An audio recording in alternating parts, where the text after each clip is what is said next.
A very good morning to all my dear students।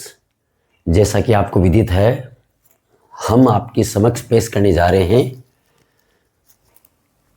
Class 10th में history का 5th chapter print culture and the modern world.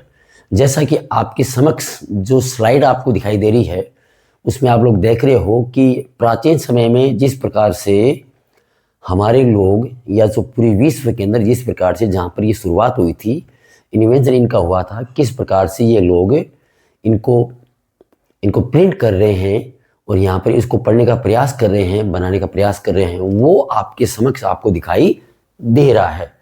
इसके साथ साथ आप ये भी देख पा रहे हैं कि आज का जो आधुनिक वर्ल्ड है उसके अंदर किस प्रकार से हम रेलवे स्टेशन है, बस डिपो है, हम जहाँ भी हमारी स्कूल्स है, लाइब्रेरी है, कॉलेजेस है, वहाँ पर किस प्रकार से आधुनिक तकनीक के साथ हम इस प्रिंट का इस्तेमाल करते आ रहे हैं। ये आपके समक्ष है, आप देख रहे हो स्क्रीन के अंदर आप सिनेमा लिखा हुआ है, मीडिया है, एक महिला ये फोटो इसमें अखबार पढ़ रही है, टेप के माध्यम से इसको देखा जा रहा है, सुबह सुबह चाय के साथ भी इसका आनंद लिया जा रहा है, पढ़ाई का, प्रिंट का। अब हम इसमें आगे बढ़ते हैं। ये आपका शुरुआती पेज है आपके इस चैप्टर का। इसके अंदर आप देखिए अखलाक आई नसीरी 1595 की बात है, रॉयल वर्कशॉप। यहाँ पर आपको ये बताने का प्रयास किया जा रहा है कि किस प्रकार से राज सिंहासन जब साम्राज्य का समय काल था, वो चाहे मुगल हो चाहे हिंदू वाले जो राजा महाराजा जो भी हो, किस प्रकार से लेख का इस्तेमाल किया जाता था। कलम के साथ में कलम दवात है, उनके माध्यम से इनको लिखा जाता था, इनकी पेंटिंग की जाती थी, इसमें कलरिंग भी की जाती थी। आप देखिए किस प्रकार से कुछ कारीगर लोग इसमें कलरिंग भी कर रहे हैं, कुछ इसमें लिख भी रहे हैं और कुछ इसको गहरा भी कर रहे हैं। ये आपके समक्ष है, ये आपके चैप्टर का फर्स्ट पेज है। अब आप देखिए, हम अभी भी प्राचीन समय में चल रहे हैं। AD 594 594 की बात है। और जैसा कि आपको विदित है कि चाइना से ये प्रिंट वाला सिस्टम शुरू हुआ था। तो यहाँ ऊपर देखिए एक चाइना का व्यक्ति है, किस प्रकार से इसको लकड़ी की वुडन ब्लॉक के जो बने हुए थे उसके ऊपर कागज़ को रख कर इसको प्रिंट करने का प्रयास कर रहा है। पहले इसमें कलरिंग की जाती थी ब्रश के माध्यम से, फिर इसको ऊपर ये जो कागज़ है उसको प्रेस करके इसको छाप दिया जाता था, किताबें जो भी है। 16वीं शताब्दी में देखिए 16th सेंचुरी में चाइना का ये उल्लेख किया गया है। चाइना में इंपीरियल साम्राज्य जो था वहाँ पे, तो वो पहले ही व्यक्ति थे, दुनिया के पहले वो समूह था, पहला समूह था उनका, जो कि सिविल सर्विसेज की एग्ज़ाम के लिए प्रिंट पेपर का इस्तेमाल करते थे। सिविल सर्विसेज एग्जामिनेशंस के लिए ये आपके इस प्रिंट में बताया हुआ है। यहाँ देखिए आप, वही चाइना वाला सीन है, लोग पेपर अखबार पढ़ रहे हैं, नोवेल पढ़ रहे हैं, महिलाएं लिख रही है अपनी अपनी कथाओं को। जिस प्रकार से बड़े रॉयल परिवार की जो महिलाएं हैं, उनकी वाइफ है, वो सब इनको लिख रही है, पढ़ रही है, अपने विचार एक दूसरे को आदान प्रदान कर रहे हैं। आगे देखिए, late 19th century western mechanical printing. और ये मैं आपको बता रहा हूँ कि जैसे ही वुडन ब्लॉक वाला सिस्टम मार्को पोलो के माध्यम से जब यूरोप में गया, तो किस प्रकार से इसमें सुधार हुआ, टेक्नोलॉजी में सुधार हुआ, और इन्होंने एक प्रकार से प्रिंटिंग का इस्तेमाल करते हुए, जो कि आगे हम आपको बताएंगे, जोहानन गुटेनबर्ग के माध्यम से इसका विस्तार हुआ और ये हम इसमें आगे बढ़े। अब आगे देखिए आप, ये डायमंड सूत्र 868, ये सबसे पहली पुस्तक है, बुक है जापान में, जिसका उल्लेख किया गया है। और मैं आपको बता दूं, अकॉर्डिंग टू ब्लूप्रिंट के तहत ये 10th क्लास में 1 मार्क के क्वेश्चन यहाँ से आएंगे। तो इसी प्रकार से ये जानकारी भी आपके लिए बहुत मायने रखती है। डायमंड सूत्र है, वो जो पहली बुक है, वो 868 AD में इसको लिपिबद्ध किया गया था। अब देखिए आप, ये एक पेंटिंग का सीन आपके सामने दिया गया है, कैसे वाटर पेंटिंग का भी इस्तेमाल किया गया था। यूकियो के माध्यम से जो प्रिंटिंग जो का इस्तेमाल किया गया था। ईडो, पहले जापान की जो राजधानी है टोक्यो, उसको ईडो बोला जाता था। और किटागावा उटामारो है, उन्होंने एक प्रकार से इस प्रकार से वाटर के नीचे किसी बकेट में पानी भर के उसके नीचे वो पेंटिंग बना करके, और पानी के माध्यम से वो पेंटिंग कैसे दिखाई दे रही है उसका सबसे पहले इस्तेमाल किया गया था। और यूक्यू ये पेंटिंग का नाम है, मतलब इस शैली को यूक्यू बोला गया। और किटागावा उटामारो है, ये पहले व्यक्ति थे। और ये एक चित्रण आपके सामने इसका दिखाया गया है। ये देखिए भाई, ये कोरिया के अंदर ये जानकारी है। इस प्रकार से लकड़ी पर बने हुए ये वुडन ब्लॉक है, लकड़ी का जो हिस्सा है उसमें किस प्रकार से प्रिंट करके इनको अभी भी लिपिबद्ध वहाँ पर ये रखे हुए हैं। और यूनेस्को के द्वारा इसको एक यादगार या स्मारक के तौर पर इसको माना गया है। यही जानकारी आपके समक्ष दी गई है। देखिए भैया, यहाँ पर भी ये लोग हैं। अब देखो, समय के अनुसार धीरे धीरे जो शैली बदल रही है, पेंटिंग बदल रही है, तो आपके सामने आपको ये दिख रहा है। कोरिया के लोग हैं, जापान के लोग हैं, चाइना के लोग हैं, किस प्रकार से इस पेंटिंग में प्रिंटिंग में बदलाव कर रहे हैं, नई नई प्रकार की शैली के चित्र बनाते जा रहे हैं। पीछे ढेर लगा हुआ है इन पेंटिंग का और आगे ये बना रहे हैं। साइड में आपको दिखाई दे रहा है आपको। अब देखिए, ये मॉर्निंग सीन है, ये दिखाया गया है किस प्रकार से इन लोगों ने यूक्यू की प्रिंटिंग का एक प्रकार से इस्तेमाल किया गया है।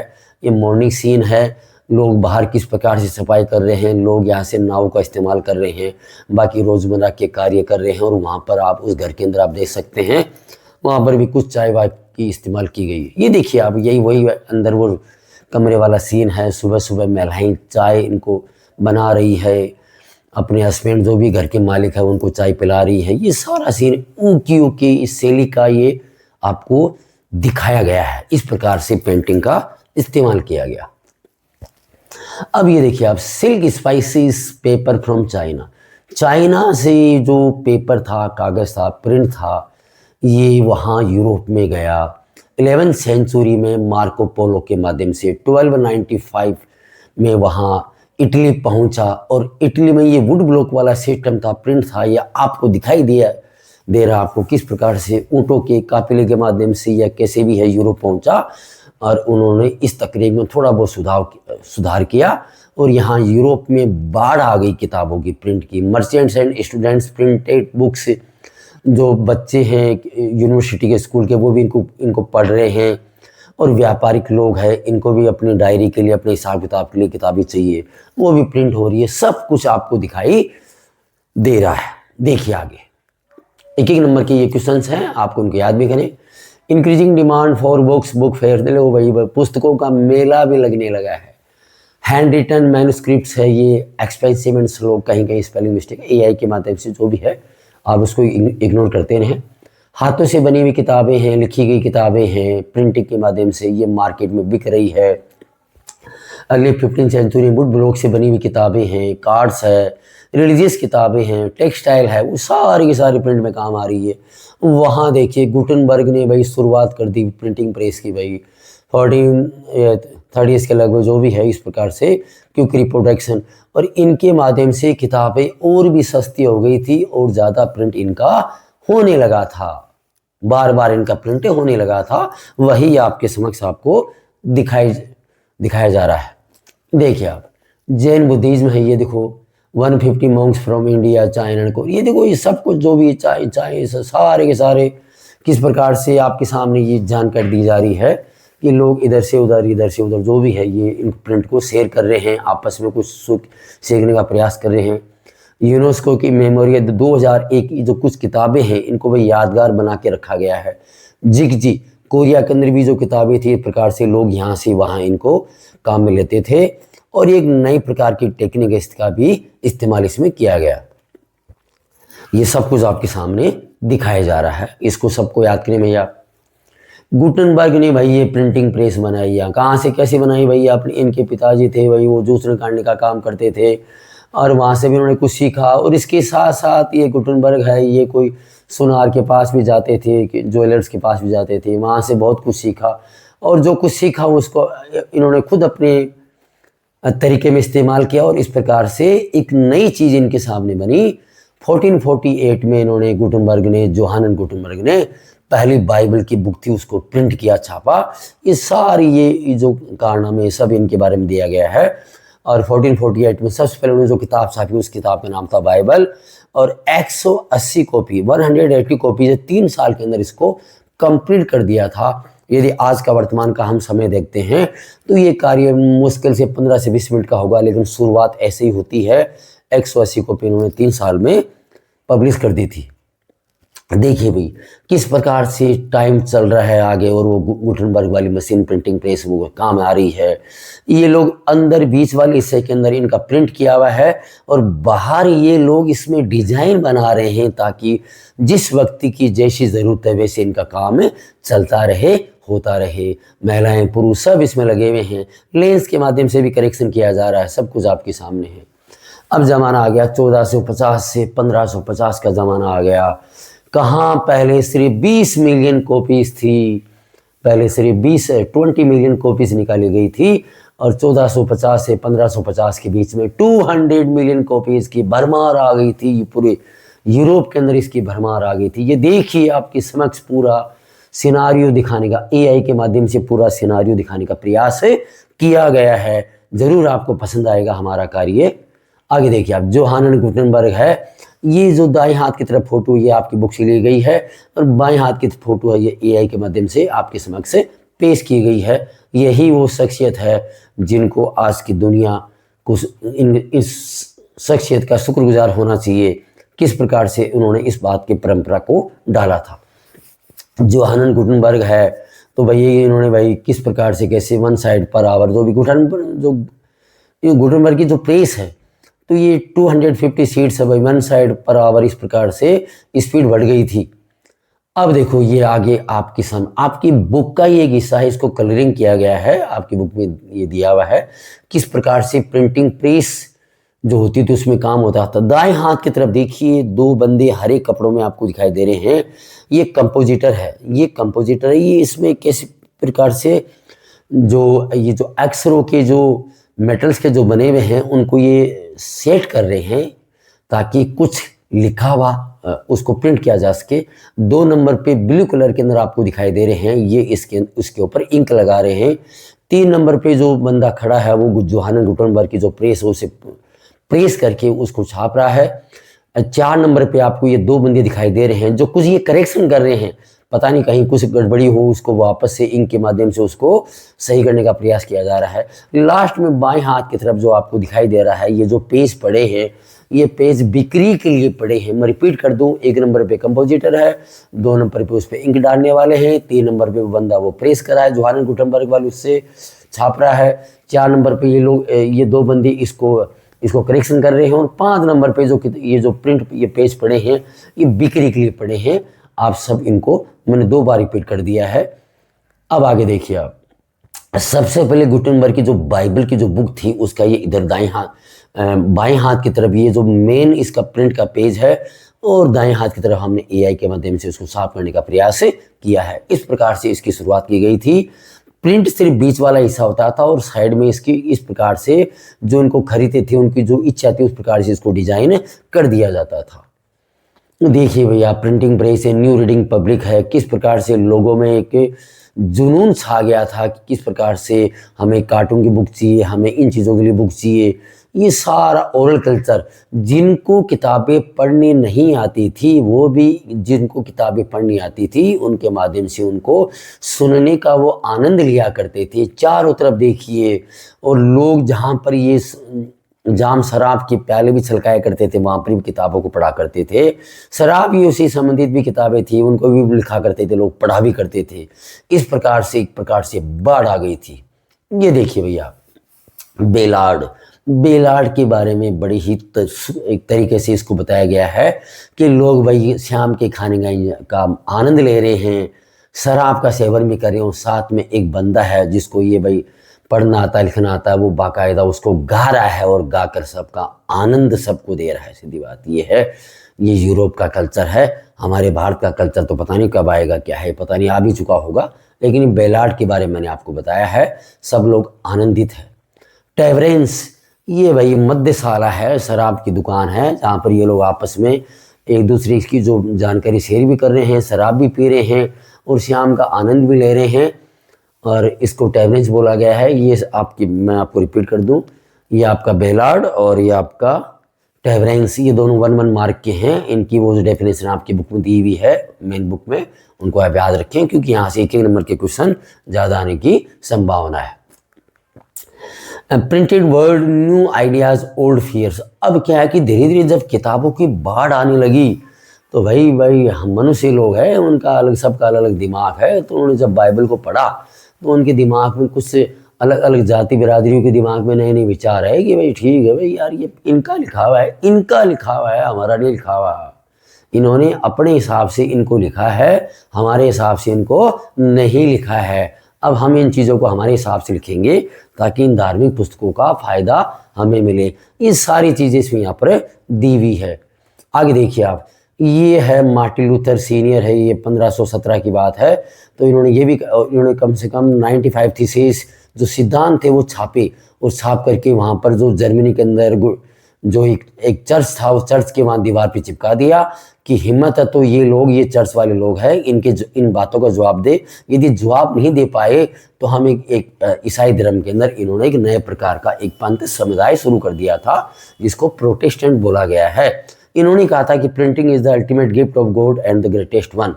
इनके है ये एक वर्ड है, एक नंबर का ये आंसर है ये। तो ये 1517 की बात है। मार्टिन लूथर एंड इनका ये यहाँ पर इन्होंने ये छापा, 95 थीसिस के बारे में बताया। लोग इनकी बातों का जवाब नहीं दे पाए, इसलिए इन्होंने कहा था कि printing is the ultimate gift of God and the greatest one. ये जानकारी मैंने आपको दे दी है। आगे देखिए, लोग इनसे भी आगे बढ़ गए। लोगों ने जोहानन गुटनबर्ग को देवियों के हाथ में, एंजल्स देवदूतों के हाथ में देखो फोटो बना दिए, गोल गोल घेरे में किया हुआ है। दाएं हाथ की तरफ आपका बुक का पेज है और बाएं हाथ की तरफ एआई के माध्यम से बनाया गया ये पेज है। देखिए आप, जोहानन गुटनबर्ग के बारे में कहा गया कि प्रिंटिंग प्रेस देवी देवताओं ने इसको नीचे उतारा है, भेजा है। ये सब जानकारी आपके सामने दी गई है, किस प्रकार से लोगों ने इस प्रिंट को, जेवी शैली ने ये 1739 में इसको इस प्रकार की प्रिंटिंग को बनाया था, और ये यूरोप में बहुत ही प्रसिद्ध हो गई थी। ये प्रोटेस्टेंट रिफॉर्मेशन, इसके बारे में मैंने आपको बता दिया है। 16वीं शताब्दी में मार्टिन लूथर के द्वारा ये हुआ, और कैथोलिक चर्च का आधिपत्य था, इसका विरोध इन्होंने किया। एक प्रकार से एक प्रोटेस्टेंट सुधारवाद किए थे इन्होंने। एंटी कैथोलिक क्रिश्चियनिटी के बारे में बहुत कुछ लिखा, 95 थीसिस निकाले, और इसी प्रकार से ईसाइयों में एक नया एक रिलीजन शुरू हो गया, प्रोटेस्टेंट। कैथोलिक के साथ साथ प्रोटेस्टेंट भी शुरू हो गया था। ये मार्टिन लूथर सीनियर है। मिनोसियो, ये भाई को मिलर थे कोई भाई वहाँ इटली के, और इन्होंने भाई बाइबल को पढ़ा और बाइबल को अपने हिसाब से नई प्रकार से लिखा, और बाइबल को लिख के वहाँ पर पूरी यूरोप में वहाँ पर उसका प्रिंट को भेज दिया। सब ने पढ़ा, नए नए विचार आने लगे। अब ये जो कैथोलिक चर्च वाले थे, इनको डर लगा कि यार ऐसी किताबें यदि बाहर जाने लगी तो भाई हमारा तो बेड़ा गर्क हो जाएगा, मंदिर में कोई आएगा नहीं, सब लोग इनको जानेंगे, सारा धन संपत्ति इनके पास जाएगी। तो इन्होंने एक प्रकार से वहाँ के जो धार्मिक जो चर्च थे, रिलीजियस चर्च थे, उन्होंने एक न्यायालय बिठाया और इन लोगों को सजा देना शुरू किया। तो जो न्यायालय बिठाया उसको बोला गया इनक्यूसिशन, INQUISITION, इनक्यूसिशन बोला गया। और ये 1558 की बात है। नीचे का जो सीन है वो आपको दिखाई दे रहा है, किस प्रकार से मिलर को मिनोसियो को 2 बार चेतावनी दी गई, और जब चेतावनी से काम नहीं चला तो तीसरी बार उसको फांसी की सजा दी गई। ये सब आपके सामने यहाँ पर चित्रित किया गया है। ये देखो आपके न्यू वर्ड्स का सब ये एक नंबर के हैं, और ये आपके एग्जाम को देखते हुए वेरी वेरी इंपॉर्टेंट है। Inquisition, a former Roman Catholic code for identifying and punishing heretics. भाई जो पहले वाले जो बातें हैं उनका किसी ने विरोध किया तो उसके खिलाफ उसको फांसी की सजा दी गई, उसके खिलाफ कोर्ट बैठा। हेरेटिकल ये बता रखा है कि पहले की जो ऐसी मान्यताएं, सोच जिनको आप नहीं मानते हैं, चर्च जिनको स्वीकार नहीं करता है, जिन विचार को, उनको हेरेटिकल बोला गया। सेडिटियस, कोई भाषण, कोई स्पीच या कोई कार्य जो कि सरकार का विरोध करे उसे सेडिटियस बोला गया। सेटाइटी, आप किसी बात से बहुत ही ज़्यादा संतुष्ट है, एक ऐसी अवस्था जिसके द्वारा आप बहुत ही ज़्यादा संतुष्ट, the state of being full much the point of certification, उसको सेटाइटी बोला गया। ठीक है, कि मैं इसे बहुत सहमत हूँ। तो ये सारी चीज़ें हैं। वो एक ऐसा ज़माना था कि लोगों को फियर ऑफ द बुक, किताबों से डर लगने लगा था लोगों को। ये वो ज़माना था। ये एक एक नंबर की वर्ड क्वेश्चन आपके, क्योंकि ये जो चैप्टर है ये एक एक नंबर के क्वेश्चन ही यहाँ से आएंगे। आगे देखिए आप, इरेस्मस, ये भाई लैटिन स्कॉलर था, ये कैथोलिक था। मतलब रूढ़िवादी व्यक्ति था। तो ये खुद इन बाहर की गतिविधियों से परेशान हो गया। इसने कहा यार कुछ, तो इसने किताब लिखी एडेजेस 1508 में, जो भी है सुधारवादी था इसने। तो इसने रूढ़िवादी जो धर्म के अंदर भी कुछ सुधार करना चाहा, उसके लिए किताब लिखी कि क्या पता ये लोग मेरी बात मान जाएं। Fear of the book, Erasmus के बारे में, to what corner of the world do they not fly these swarms of the new books. हाँ, ये करेंगे भाई एडेजेस में 1508 में किताब लिखी। इसने कहा कि भाई ये रूढ़िवादी लोग हैं, इनको थोड़ा बहुत बदलना चाहिए। भाई ये लूथर है, इन्होंने ये जो बार बार क्वेश्चनिंग कर रहे हैं, ये क्या है ये, इसका मतलब कहीं ना कहीं कुछ गड़बड़ है। हमारी पुरानी सोच है, हमारी पुरानी सोच में कहीं ना कहीं बदलाव की आवश्यकता है, हमें उसको लेके चलना पड़ेगा। यही सब इरेसमस ने लिखा। आगे देखिए आप, why some fear the print. बहुत से लोग हैं इन किताबों से, इन नई किताबों रीडिंग से क्यों डरते थे? भाई लोगों को डर ये लगता था कि इन नए प्रकार की जो किताब है यदि लोगों के सामने आ गई तो लोग, देखो ये आपकी बुक का ही है, उसको तो एआई के माध्यम दिखाया गया है कि लोग है, जनता है, भूत जैसी हो जाएगी। बस जो भी ठीक है कि लिखा हुआ क्या है क्या नहीं है उसको तो कोई समझेगा नहीं, बस हमने ये पढ़ लिया, अरे यहाँ पर इसको ये कहा गया वो कहा गया। तो एक प्रकार से ये चलते फिरते भूत प्रेत बन जाएंगे। एक प्रकार से ये आपकी बुक से, मैकबरी डांस जो आपकी बुक में लिखा हुआ है उससे ये लिया गया है। द एज ऑफ रीडिंग, अब भाई वो जमाना आ गया जहाँ पर भाई ठीक है अधिकतर लोग पढ़े लिखे हो गए। पहले का समय था भाई, हमारे भारत के अंदर भी एक वर्ग विशेष ही ज़्यादा पढ़ा लिखा होता था, लोग इतने पढ़े लिखे नहीं थे। लेकिन यूरोप में पढ़े लिखे लोगों की बाढ़ आ गई। जोहानन गुटेनबर्ग की प्रिंटिंग प्रेस के माध्यम से लगातार प्रिंटिंग किताबें छापी जा रही है, घरों में किताबों को पढ़ा जा रहा है। लाइब्रेरी के अंदर भाई महिलाओं की तो लाइन पे लाइन लगी हुई है, बच्चों को, बूढ़ों को, और यहाँ पर वर्कशॉप में किताबें किताबें किताबें प्रिंट की जा रही है। लिटरेसी पूरी यूरोप में फैल गई, चर्च में, स्कूल में, प्रेस, चारों तरफ एक नई प्रकार की दुनिया का आगमन हुआ। 60 से 80% लोग किताबें पढ़ रहे थे। ये वो जमाना आ गया था। न्यू पॉपुलर प्रिंट है। अब जनमानस में नई प्रकार की किताबें आने लगी, नए विचार के साथ। इससे महिलाएं भी खुश थी, पुरुष भी खुश थे, बेचने वाले भी खुश, खरीदने वाले भी खुश, और घर वाले भी खुश, और अखबार वाले भी खुश। आगे देखिए आप, रीडिंग रेवोल्यूशन एक प्रकार से आ चुका था। यहाँ देखिए भाई, आइजैक न्यूटन है, थॉमस पैनी है, वोल्टेयर है, VOLTAIRE, जेन जकस रूसो है। ये वो लेखक है, राइटर है, जिनकी किताबों ने भूचाल ला दिया पूरी यूरोप में। और इन्हीं की वजह से इन्होंने रीजन, तर्क, साइंस, फिलोसॉफी सब चीज़ें लोगों तक पहुंचाई। और मुझे कहते हुए बड़ा गर्व हो रहा है कि फ्रेंच रिवॉल्यूशन इनकी ही किताबों की देन था। 1789 का जो फ्रेंच रेवोल्यूशन था वो इनकी ही किताबों की देन था। ये आपकी बुक में लिखा हुआ है। डिनोमिनेशन देखिए आप, किस प्रकार से अब धर्म के अंदर भी सब एक उप समुदाय पैदा हो गए थे कि हम आपकी पूरी बात नहीं मानते, हम सिर्फ ये बातें मानते हैं। लोग आपस में तर्क वितर्क करने लगे थे। एल्मेनिक, एक सेवेरा पंचांग, जैसे हमारा कैलेंडर आता है, ऐसे लोग ही कुछ सेवेरा पंचांग बनाने लगे थे, जो कि समुद्री जहाज़ों में यात्रा में भी काम आता था और चीज़ों में। चाप बुक, छोटी छोटी 5 रुपये की, 10 रुपये की किताबें हैं, जो कि हमारे यहाँ पर भी, हमारे यहाँ भारत में बिकती हैं।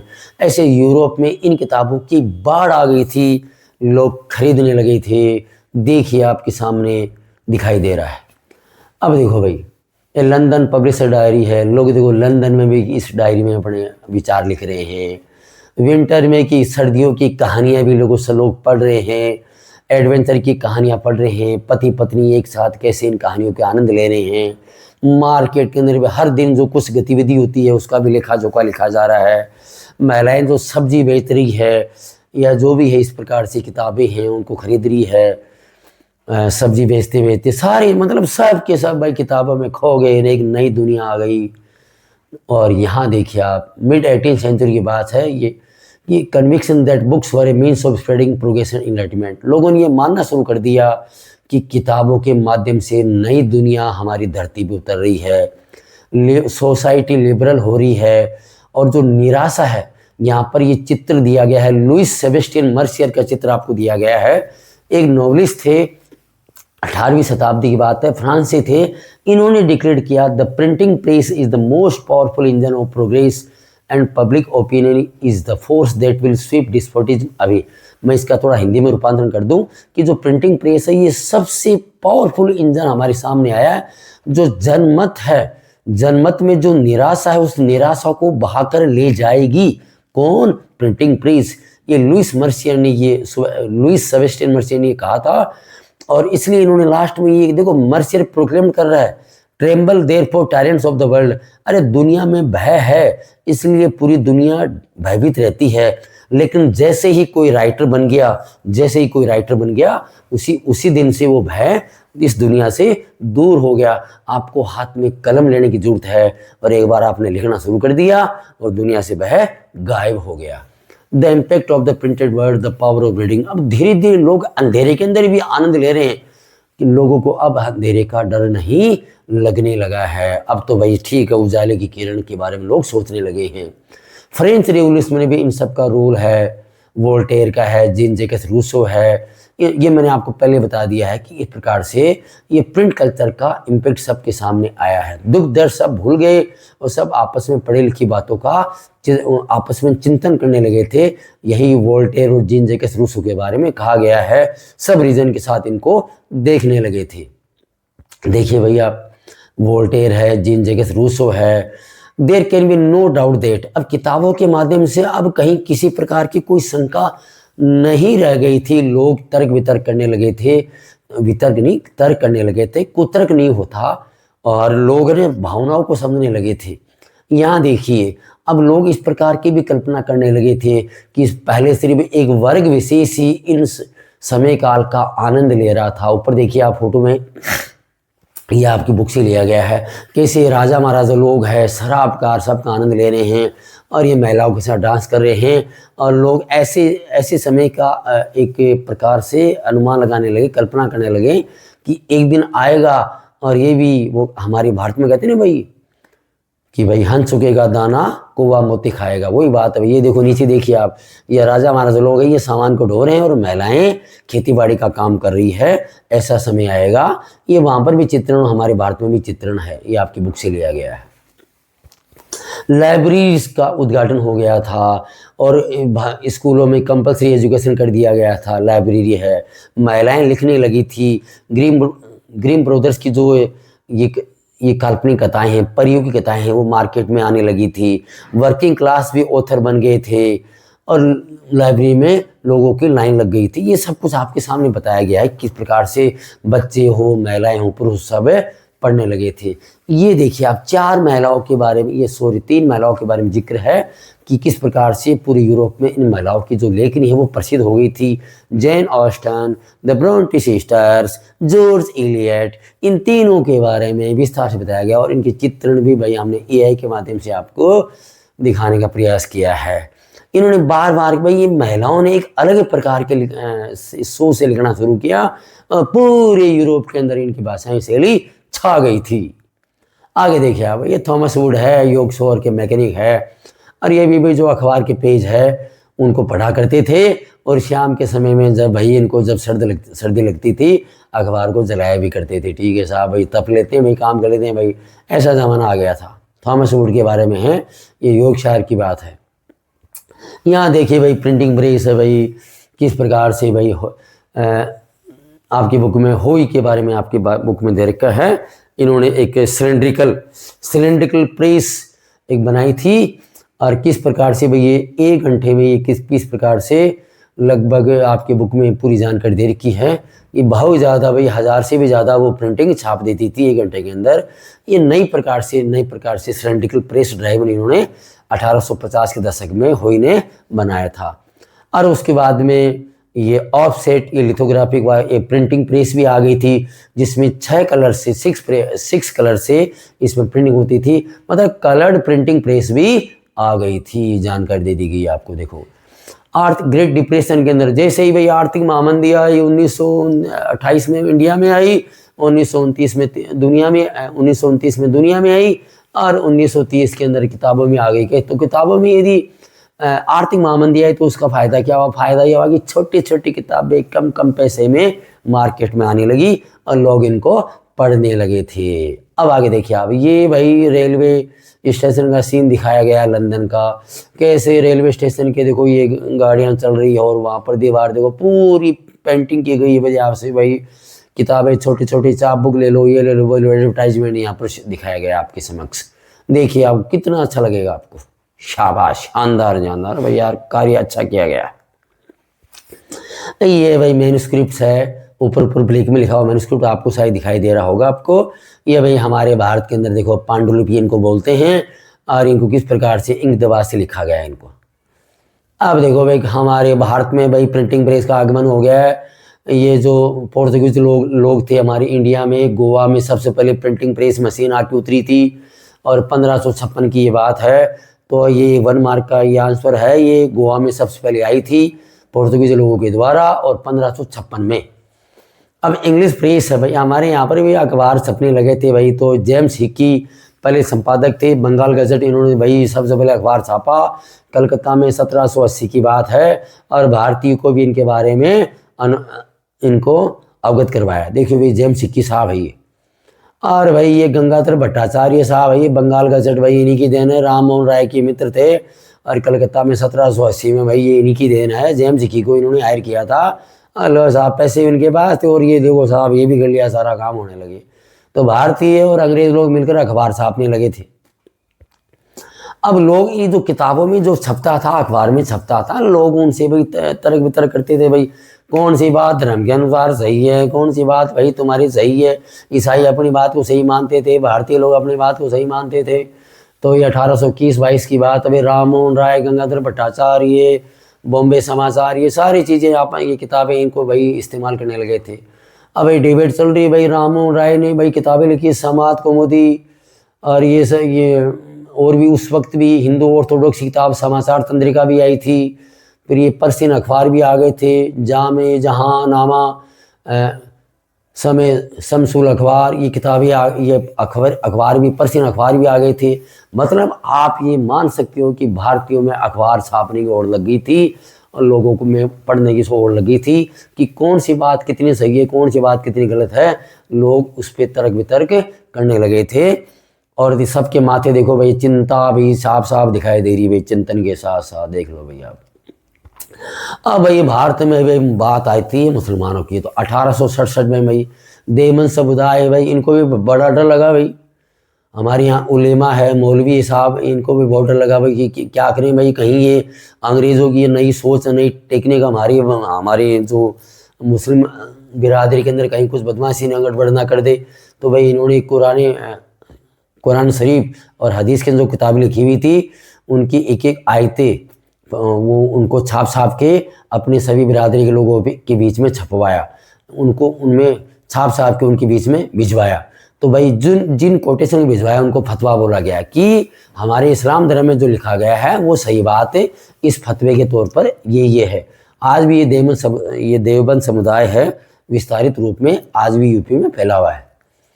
अब देखो भाई फतवा जारी किया गया भाई कि भी हमारे जो शरीयत कानून है उसके अनुसार इस बात को इस प्रकार से कहा गया है। मौलवियों ने इस बात को प्रसारित किया गया मौलवियों के द्वारा। लो भाई रामचरितमानस है भाई, पहली बार कलकत्ता में 1810 में इसको नवल किशोर प्रेस के माध्यम से इसको छापा गया, और ये कलकत्ता में छापा गया हिसाब से। AI के माध्यम से हो सकता है कुछ गड़बड़ लिखा गया हो नीचे। रामचरितमानस को पहली बार प्रिंट के तौर पे छापा गया 1810 में कलकत्ता में। नवल किशोर प्रेस है वो भी भाई कलकत्ता में बनी, और भाई श्री वेंकटेश्वर प्रेस है मुंबई के अंदर भी। ये दो प्रेस, नवल किशोर प्रेस कलकत्ता में और श्री वेंकटेश्वर प्रेस मुंबई में, इन्होंने किताबों की बाढ़ ला दी भाई, सीधी बात है। महिलाएं पुरुष सब पढ़ने लगे थे। अब देखो भाई पेंटिंग्स भाई राजा रवि वर्मा, ये भाई हमारे भारत के भाई बहुत बड़े पेंटर हुए हैं। देवी देवताओं की और भाई भगवानों की जितनी भी फोटोएं प्रिंट बनी है, शुरुआती श्रेय देन इनको राजा रवि वर्मा को ही दिया जाता है। तो भाई बोलिए जय राजा रवि वर्मा की जय हो, सीधी बात है भाई, शुरुआत इनके द्वारा की गई हुई है। देखो भाई इन्होंने राजा ऋतुराज की भाई फोटो बनाई भाई, ये आपकी दाएं हाथ की तरफ फोटो आपकी बुक की है, और इधर ये AI के माध्यम से है। राजा रवि वर्मा ने ये मदालसार, ये ऋतुराज इनकी भाई बनाए हिसाब से ये आपके सामने है। इनकी प्रेम कहानी का जो भी है विस्तार वो किया गया।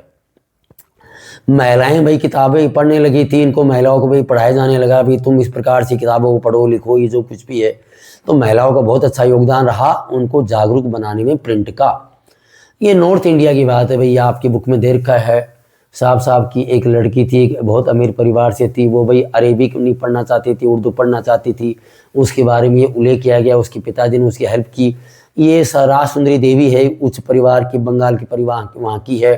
उसका बच्चा पढ़ता था, वो रसोई में अपना होमवर्क करता था, और वह उसके साथ साथ उसकी मम्मी भी उससे बच्चे, वो अपनी मम्मी को हर चीज़ बताता था। उसकी मम्मी के दिमाग में आया कि मम्मी इससे पढ़ लूँ, उसने उससे पढ़ाई की गुपचुप, किसी को पता ही नहीं चला। फिर उसने अपने जीवन के बारे में बड़े ही सीक्रेट तौर पे किताब लिखी, उसका नाम लिखा अमर जीवन, और 1876 में इस किताब को छापा गया। किस प्रकार से रसोई के अंदर एक अपने बच्चे के माध्यम से एक महिला मम्मी पढ़ी, और ये राज सुंदरी देवी है, और इसने अमर जीवन किताब लिखी 1876।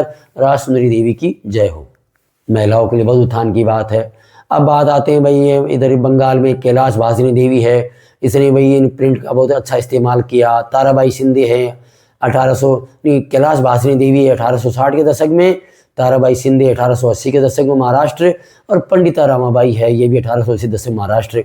इन्होंने महिलाओं के उत्थान के बारे में लिखा। इन्होंने ये भी उजागर किया कि उच्च जाति बिरादरी के अंदर जो महिलाएं हैं वो घर में कैद बन के रह गई हैं, इनको पढ़ने की जरूरत है, इनको आगे आने की जरूरत है, इन सब के बारे में लिखा।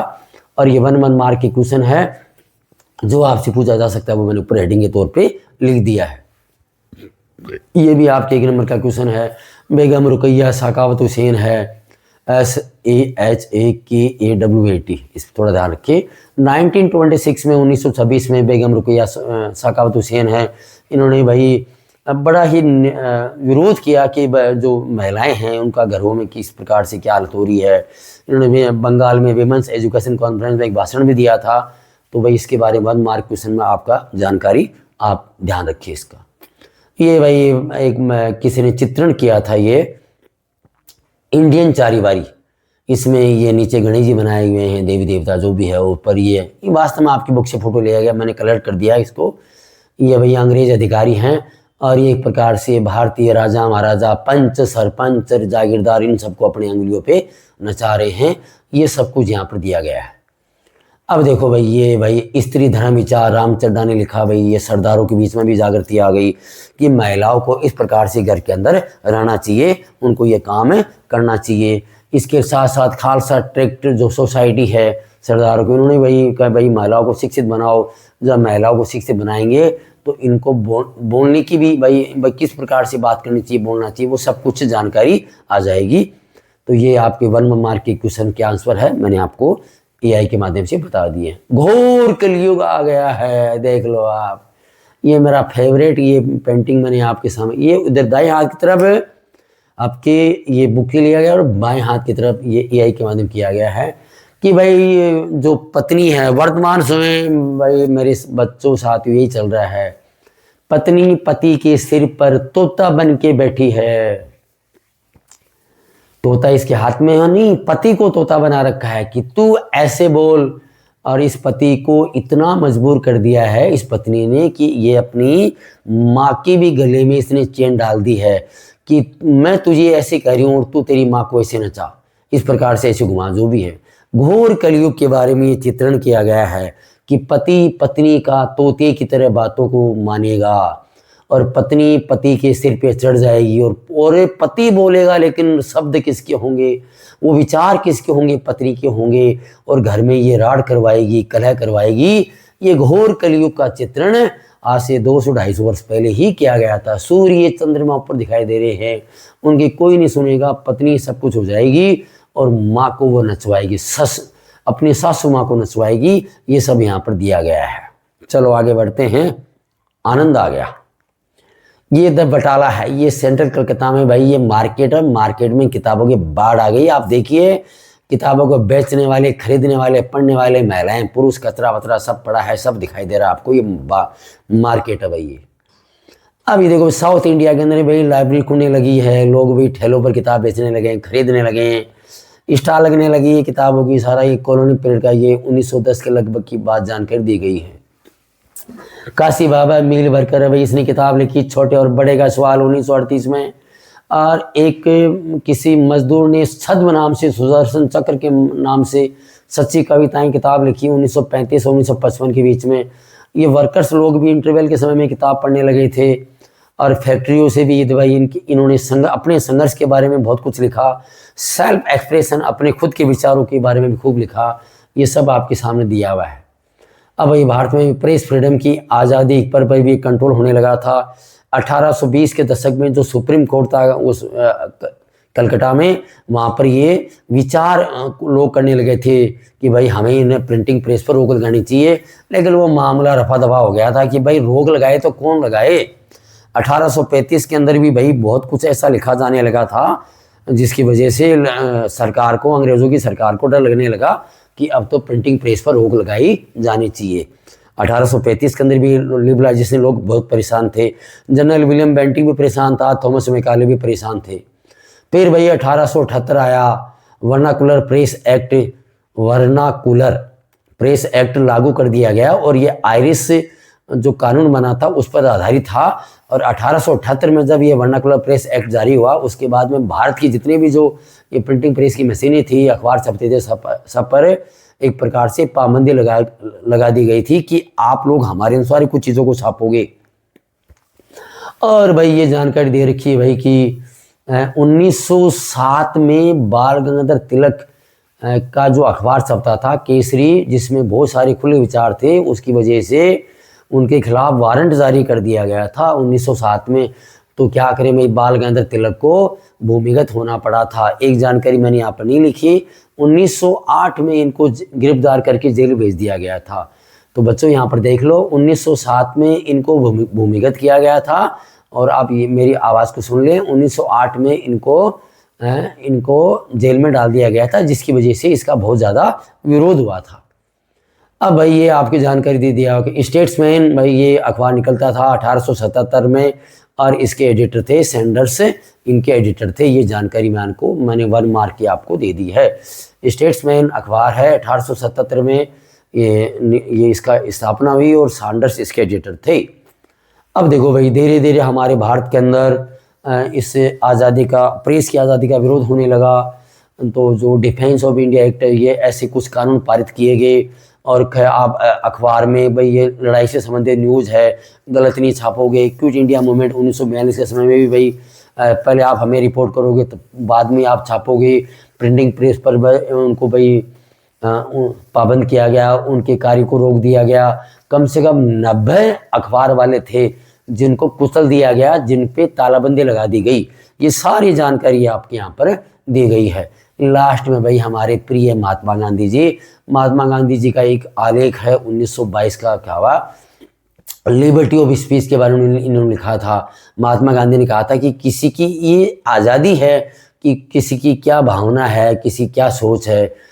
तो भाई भारत की सरकार को उनकी भावनाओं को दबाना नहीं चाहिए। यदि आपने इन भावनाओं को दबाया तो भाई हम जिस प्रकार से खिलाफत मूवमेंट चला ऐसे हम विरोध करेंगे। तो महात्मा गांधी ने अपने ये विचार लिखे थे कि हमें हमारे विचारों को एक्सप्रेस करने का हमें अधिकार है और हम ये हमारा अधिकार लेके रहेंगे। Thank you, have a nice day.